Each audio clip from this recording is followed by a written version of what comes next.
Gina Goucher.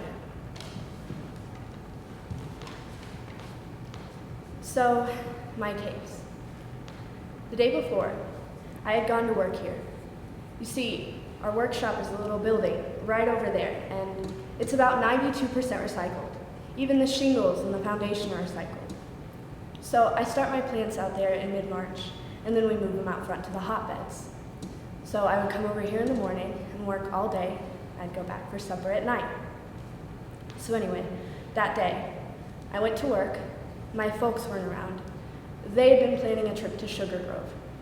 I just thought, no big deal, they go away sometimes. By night, they didn't get home. I was worried about them. I thought, geez, they must have gotten in a car accident.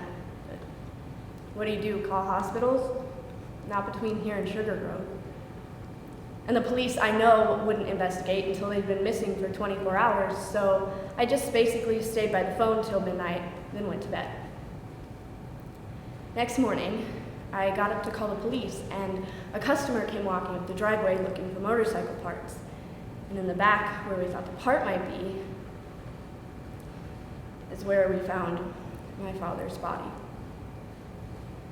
Now, it looked to me like he'd suffered a stroke because he was face down in a pool of blood.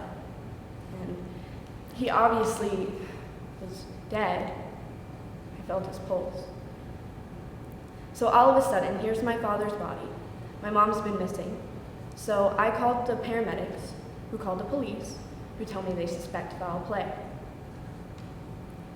About an hour and a half after I found my father, they found my mother in a trailer out in front of the house. She had been killed and covered with rugs and pillows. They had been hidden, and their throats were slashed. 2.5 hours after I found my parents, they had me arrested. I took a polygraph test around midnight. They wouldn't let me sleep, wouldn't let me lie down, and the polygraph examiner said that he cannot pass me because of flat lines due to fatigue. Well, duh, it's midnight. I had been under questioning now for 6 hours, and my parents had just been murdered. About 1 a.m., they took about 3 or 4 photos of my parents. Their heads pulled back.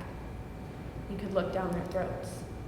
And the detectives yelling, "How could you do this? How could you kill this woman, the person who gave birth to you?" And this is how the interrogation went. I was in such a vulnerable and suggestible state from finding my parents and not knowing what had happened. I was emotionally distraught. I was physically exhausted. I was confused. I had 15 cups of coffee. I was spaced out. And the police used that. They told me they didn't even need my confession. They had all the evidence. They said they had bloody fingerprints, the weapon, everything.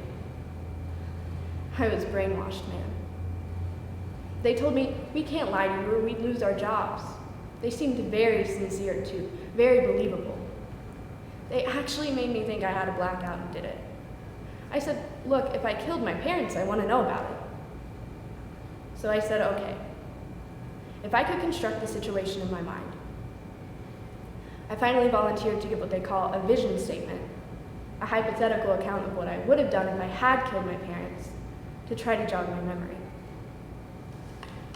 Well, I guess I would have gotten up that morning, and my mom would have been out in the trailer, and I would have gotten dressed, and I would have had to have a knife in my pocket or something. Then I guess I would have gone out to the trailer she was in and walked in.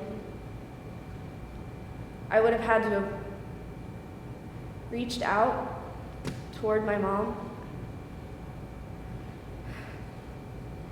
I never would have hurt her. They used that statement for a confession, and they wouldn't let me say anything else besides how I would have done it. Anytime I tried to say anything else, they would just holler at me and holler at me and holler at me. About 3 minutes after I gave the statement about my mom, I cried. And then I told him how I would have killed my father. And then I said, I told him, this is just hypothetical. I have absolutely no memory of any of this. The autopsy showed that everything I said in my statement was false, but nothing was written down, nothing was recorded. At the trial, they said that I was free to go at any time, that I had never been under arrest, that I had voluntarily chatted with them for 12 hours and then suddenly blurted out facts that only the killer would know. Then I was in prison. I was in the X house, the execution house. Man, that place was like something out of a movie. There were no guards. They would just open up your cell door and let you run around. I guess they figured you're gonna die anyway, so why not? So you can walk through this corridor, through the observation room, into the execution room. That's where the phone was that all of us used, which was also the phone that the governor would use to call in and stop an execution. The whole place was run by gangs. You know, there was ongoing warfare between the different factions. The only gang open to whites was the Northsiders, which was basically made up of the Aryan Nation and skinheads. So I had no gang protections. So I kept to myself a lot, killed a lot of time on my own. One way I killed time was I found a sewing needle stuck inside a concrete wall. Somebody had smuggled it in. So I taught myself embroidery. You take extra clothing. Your blue jeans made real good blue thread, and I was lucky. I had kept the old yellow jumpsuit that they gave me to wear when I first went in, so that gave me yellow.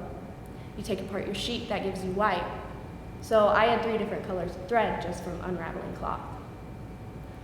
I made a tote bag I'd take with me to Chow Hall, and I embroidered flowers on it. I put bell bottoms on a couple of my prison blues. Made a Calvin and Hobbes patch I put on my hat. They confiscated that one. About halfway through my time on death row, a lawyer named Larry Marshall took on my case. He's at Northwestern. He works with a bunch of law students on wrongful convictions.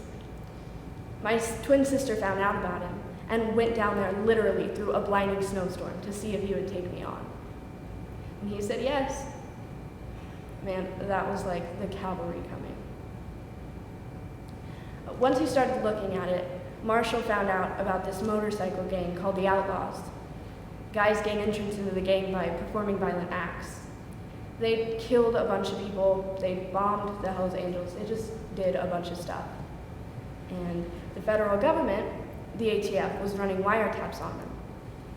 Well, in 1995, the ATF got a videotaped confession of one of the outlaw guys saying that he'd killed my parents. But I wasn't released until 1996. And that whole year in between, they were fighting my appeal. They fought it all the way to the Illinois Supreme Court. The 2 guys who killed my parents were just found guilty last year. But I've been adamant that those guys not get the death penalty. Some people think it's stupid, but why would I want them to die? It's not gonna bring my parents back. No good's gonna come from it.